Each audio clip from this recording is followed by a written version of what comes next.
ಇನ್ನೊಂದು ವಾರದಲ್ಲಿ ಗುಂಡಿಗಳನ್ನು ಮುಚ್ಚಲೇಬೇಕು. ವಾರದಲ್ಲಿ ಮುಚ್ಚಲೇಬೇಕು. ಈ ಮಳೆ ಬೇರೆ ಬಂದ್ಬಿಡ್ತದೆ,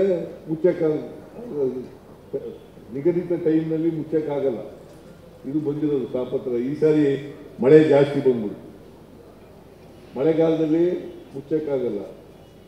ಬಟ್ ಎನಿವೇ, ಈಗ ವೈಟ್ ಟ್ಯಾಪಿಂಗ್ ಯಾಕೆ ಮಾಡ್ತಾ ಇದ್ದೀವಿ ಅಂತಂದ್ರೆ, ವೈಟ್ ಟ್ಯಾಪಿಂಗ್ ಮಾಡೋದ್ರಿಂದ ಗುಂಡಿ ಮುಚ್ಚೋದು ಕಡಿಮೆ ಆಗುತ್ತೆ, ಗುಂಡಿ ಬೀಳೋದು ಕಡಿಮೆ ಆಗುತ್ತೆ.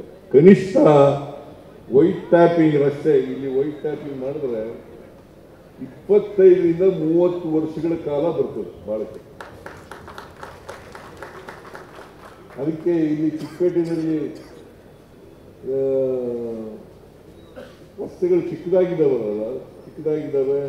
ಅದಕ್ಕೋಸ್ಕರ ವೈಟ್ ಟ್ಯಾಪಿಂಗ್ ಮಾಡೋದು ಮತ್ತೆ ಹೊಸ ಯೋಜನೆಗಳನ್ನು ತಯಾರು ಮಾಡಿದ್ದೀವಿ.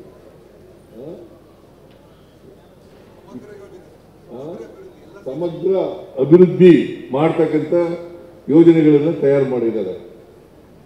ಅದಕ್ಕೆ ಈಗ 58 ಕೋಟಿ ಇದು ಪ್ರಾರಂಭ. ಚಿಕ್ಕಪೇಟೆ ಎಲ್ಲ ಅಭಿವೃದ್ಧಿ ಆಗುತ್ತದೆ. ನಾನು ಈ ಸಾರಿ ಎಲ್ಲ MLAಗಳಿಗೆ ದುಡ್ಡು ಕೊಟ್ಟಿದ್ದೀನಿ. ಅದಕ್ಕೋಸ್ಕರ ಬಜೆಟ್ನಲ್ಲಿ 8,000 ಕೋಟಿ ರೂಪಾಯಿಗಳನ್ನು ಇಟ್ಕೊಂಡಿದ್ದಾರೆ. ಬಜೆಟ್ನಲ್ಲಿ 8,000 ಕೋಟಿ,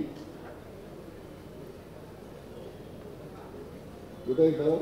8,000 ಕೋಟಿ ಅದರಲ್ಲಿ ನಿಮಗೂ ಕೊಡ್ತಾ ಇದ್ದೀನಿ. ಬರೀ ರೂರಲ್ MLAಗಳಲ್ಲ, ನಗರದ MLAಗಳಿಗೂ ಕೂಡ ಕೊಡ್ತೀನಿ, ವಿರೋಧ ಪಕ್ಷದವ್ರಿಗೂ ಕೂಡ ಕೊಡ್ತೀನಿ. ಯಾಕಂದ್ರೆ ಬೆಂಗಳೂರು ನಗರ ಸಮಗ್ರವಾಗಿ ಅಭಿವೃದ್ಧಿ ಆಗ್ಬೇಕಲ್ಲ.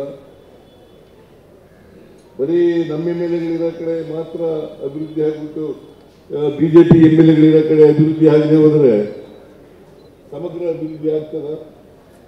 ಅದಕ್ಕೋಸ್ಕರ BJP MLAಗಳಿಗೂ ಹಣ ಕೊಡ್ತೀನಿ, ಗುಂಡಿಗಳನ್ನು ಮುಚ್ತೀವಿ, ವೈಟ್ ಟ್ಯಾಪಿಂಗ್ ರಸ್ತೆನೂ ಕೂಡ ಮಾಡ್ತೀವಿ. ನಾನು ಅದಕ್ಕೆ ಹೇಳಿದೆ